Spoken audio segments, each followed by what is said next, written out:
আমার এখানে পালং শাক আছে, পুঁই শাক আছে, লাল শাক আছে, কলমি শাক আছে, পাট শাক আছে, ডাঁটার শাক আছে, ডাঁটা আছে।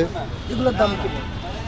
এগুলোর দাম এখন একটু বেশি, যেহেতু আপনার খরা হচ্ছে, বৃষ্টি নাই, এই কারণে এখন একটু দাম বেশি। বেশি কোনটা, মানে কোনটা কত? এই পালং শাকের দাম একটু বেশি আর লাল শাকটার দাম একটু বেশি, পুঁই শাকের দাম বেশি। কত? পালং শাক 20 টাকা আড়ি, 25 টাকা আড়ি, আর লাল শাক 20 টাকা আড়ি, কলমি শাক 10 টাকা আড়ি, পুঁই শাক 30 টাকা 40 টাকা। আগে কত করে ছিল? আগে ছিল একটু কম, 25 টাকা 30 টাকা ছিল, পালং শাক 15 টাকা 20 টাকা ছিল, এখন একটু বেশি। বেশি হওয়ার কারণে কি বেশি টাকা ছিল? বেশি হওয়ার কারণটা হইলো আপনার এখন কম হচ্ছে জমিনে, বৃষ্টি নেই।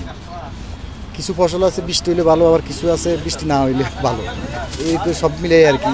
কোনটা কম কোনটা বেশি, কম হচ্ছে মানুষ রোদ্রে জমিন ফাইরা দিতেছে, জ্বলে দিতেছে, হয় না মানে কাঁচামাল তো, আর পানিটা জীবন হইলো পানি নাই, পানি না থাকার কারণে, বৃষ্টি না থাকার কারণে কম হচ্ছে। আপনারা কোথা থেকে নিয়ে আসেন? আমরা কারণ বাজার থেকে আর পালং শাক 15 টাকা বিচ্ছে, কয়েক রকম, একটা 15 টাকা বিচ্ছে, 17 টাকা বিচ্ছে, 18 টাকা বিচ্ছে, আবার সকালবেলা 20 টাকা দিয়ে বিচ্ছে। যখন চাহিদা অনুযায়ী আর কি, যখন বেশি আসে মাল কারণ বাজার, তখন দাম অনেক কম থাকে, কম আসলে বেশি বাইরে জায়গা দাম। আপনি যে কোনো একটা পদ মাল যদি মনে করেন যে 10 টাকা মালাই, তো দেখা যাচ্ছে কি চাহিদার থেকে যখন ওভার হয়ে যায় তখন দাম কম থাকে, আবার যখন চাহিদার থেকে কম আসে তখন দাম বাড়ে, ওখানে বাড়ে। দৈনিক কত টাকা বিক্রি করছেন? আমার ছোটো, আমার মনে করেন যে 2000 3000 4000। তাতে কি ফ্যামিলি চলে? চলে আল্লাহ, মানে এখন কী করুন, এছাড়া তার উপায় নাই, বেকার থাকলে তো আল্লাহ নাই। এখন মনে করেন যদি কোনো রকম কষ্ট মষ্ট চলতেছে, সবার কুফলে তার সব কিছু মিলে না, আল্লাহ যেটা রাখে ওটাই হবে।